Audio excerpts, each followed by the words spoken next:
कि दिल्ली में किसकी सरकार होगी।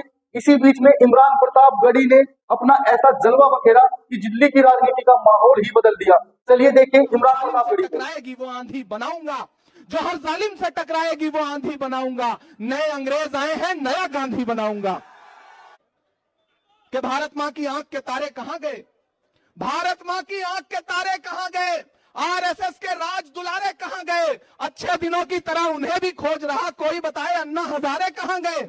ये लड़ाई नफरत और मोहब्बत के बीच में है। एक तरफ वो लोग खड़े हैं जिनके नारे हैं कि बटोगे कटोगे, मंगलसूत्र छीन ले जाएंगे, भैंस खोल ले जाएंगे, और एक तरफ कौन खड़ा है जिसका नारा है कि नफरत के बाजार में मोहब्बत की दुकान खोलनी। बाजार वालों, ये लड़ाई बुजदिलों और बहादुरों के बीच में है। एक तरफ वो बुजदिल हैं जो कभी आपके किसी मुद्दे पर नहीं निकलते, चाहे उन्हें झोली भर भर के वोट दिया हो आपने, और एक तरफ वो बहादुर खड़े हैं जिन्हें आपने वोट ना भी दिया हो तो आपके हर मुद्दे पर बिना अपनी जान की और बिना अपनी जिंदगी की परवाह किए हुए खड़े हैं। इसलिए आपको चुनना है कि आप बहादुरों के साथ खड़े हैं या बुजदिलों के साथ खड़े हैं। आपको फैसला करना है कि आप भाजपा और भाजपा के दोस्त केजरीवाल के साथ खड़े हैं या राहुल गांधी के साथ खड़े हैं। यह फैसला आपको करना है। चिरागों के सफर में दबदबा हो आंधियों का, चिरागों के सफर में दबदबा हो आंधियों का, तो फिर अंजाम जुल्मत के सिवा कुछ भी नहीं होगा। यह दुनिया नफरतों के आखिरी स्टेज पर है, इलाज इसका मोहब्बत के सिवा कुछ भी नहीं होगा। मेरी आंखों के सामने जो नई नस्ल खड़ी है, तमाम बुजुर्ग यहां बैठे हैं। मैं बहुत दिन से सोचता था कि कभी आपके बीच में आऊंगा और आपसे मुलाकात करूंगा, आपसे थोड़ी देर बात करूंगा, लेकिन मौका भी मिला है तो एक चुनावी मौके पे आपके बीच में आया हूं और भाई अनिल भारद्वाज जी की आवाज पर आपके बीच हाजिर हुआ हूं। हमारे अल्पसंख्यक विभाग के प्रदेश चेयरमैन अब्दुल वाहिद कुरैशी साहब का इसरार था कि आपको हाजिर होना है। मेरे भाई, आप पिछले 3 घंटे से यहां पे मौजूद हैं, मुझे पता है, और हमसे 3 फीट 4 फीट नीचे बैठे हुए हैं, हम स्टेज पे बैठे हुए हैं। लेकिन मैं स्टेज के साथियों से भी कहना चाहता हूं कि ये जो 3 फीट 3.5 फीट 4 फीट नीचे बैठे हैं, असल में इनके होने से सारी रौनक है। ये है तो हम हैं, ये है तो हमारा कार्यक्रम है। मैं आपके संघर्ष को सलाम करता हूं कि आप पिछले 3 घंटे से मोहब्बत के उस मसीहा का इंतजार करते रहे जिसका नाम राहुल गांधी है। मैं उनका सिपाही बनकर के आपके बीच में आया हूं और आपसे यह कहना चाहता हूं कि 5 तारीख को आपको अपने घरों से बाहर निकलना है। न सिर्फ सदर बाजार के मुस्तकबिल का फैसला करना है, बल्कि दिल्ली के भी मुस्तकबिल का फैसला करना है। यह लड़ाई बहुत बड़ी लड़ाई है।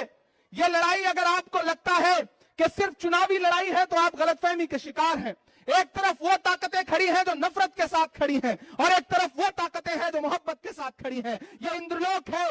मैंने देखा है, मैंने वो विजुअल देखे हैं कि यही आपके सामने इबादत करते हुए एक इंसान के पैर पर किस तरह से लात मारी गई थी। यह वो सरजमीन है कि जहां पिछले 15 साल से सदर बाजार के लोग, शहजादा बाग के लोग, इंद्रलोक के लोग कब्रिस्तान मांगते रहे, लेकिन कब्रिस्तान के नाम का वादा करके आपसे वोट तो लिया गया, लेकिन केजरीवाल कभी यहां झांकने नहीं आए। वो कब्रिस्तान आज भी इंतजार कर रही है। ऐसे में मैं आप सबसे कहना चाहता हूं मेरे भाई कि एक तरफ नफरत खड़ी है, एक तरफ झूठे लोग खड़े हैं, एक तरफ नरेंद्र मोदी खड़े हैं और उनका छोटा रिचार्ज खड़ा है, और एक तरफ कौन खड़ा है? राहुल गांधी।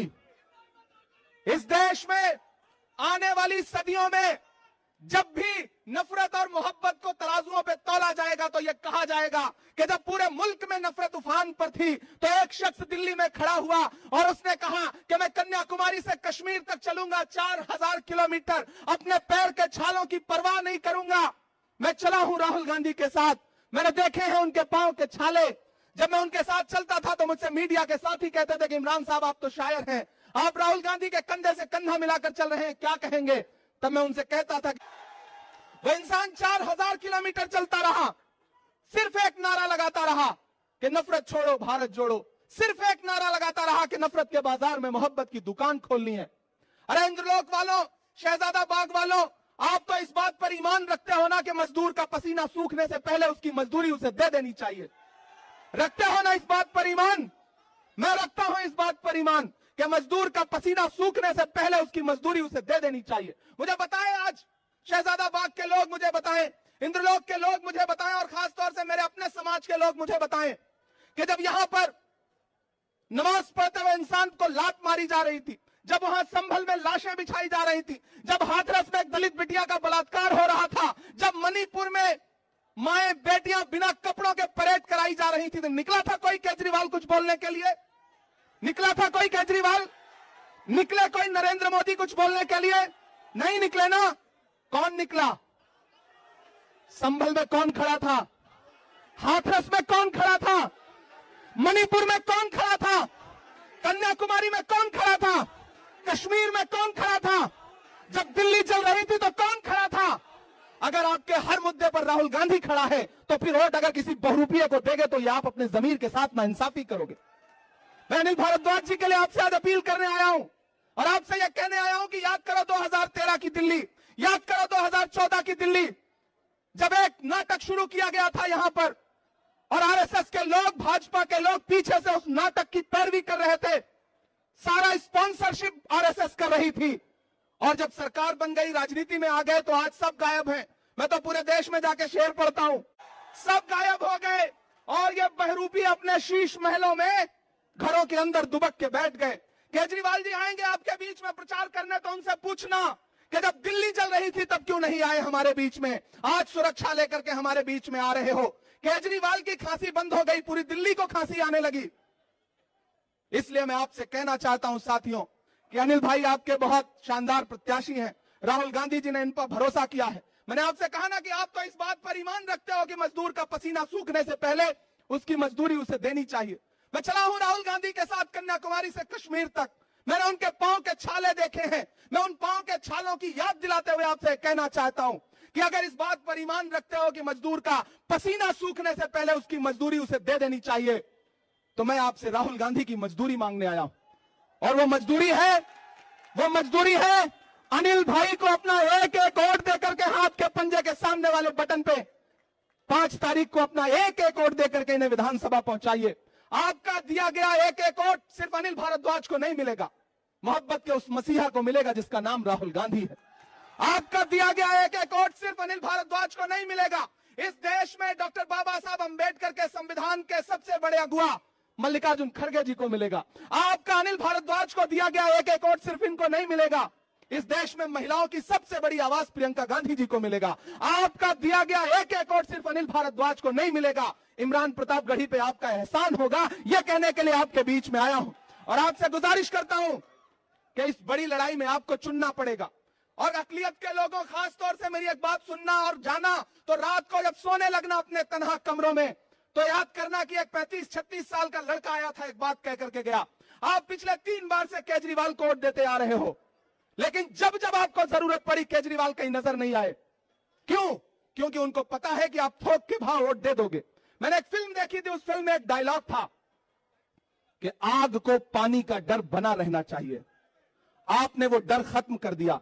आपने उनको यह एहसास दिला दिया कि आप दिल्ली दंगों पे बोलो या ना बोलो, हम तुम्हें वोट देंगे। आपने एहसास दिला दिया कि जब बिल्किस के बलात्कारी रिहा किए गए और मीडिया ने मनीष सिसोदिया से पूछा कि आप क्या बोलोगे, तो उन्होंने माइक अपने सामने से हटा दिया, लेकिन फिर भी आपने उन्हें वोट दिया। आपने उन्हें एहसास दिला दिया कि आप संभल में लाशें बिछी रहेंगी, आप नहीं बोलोगे, हम फिर भी आपको वोट देंगे। और दलित भाइयों, आपने एहसास दिला दिया कि हाथरस में दलित बिटिया के साथ बलात्कार हुआ, अरविंद केजरीवाल कुछ भी नहीं बोलेंगे, लेकिन फिर भी आप उन्हें वोट देंगे। यह भ्रम तोड़िए, उन्हें एहसास दिलाइए कि आग को पानी का डर बना रहना चाहिए। वो डर जो खत्म हुआ है उसे 5 फरवरी को फिर से पैदा करिए, अपने घरों से निकलिए और अपना एक एक वोट अनिल भारद्वाज को दे करके राहुल गांधी के हाथों को मजबूत करिए। बहुत लंबी तकरीर नहीं करनी है, आपसे बस ये कहने आया हूं कि यह लड़ाई बहुत बड़ी है।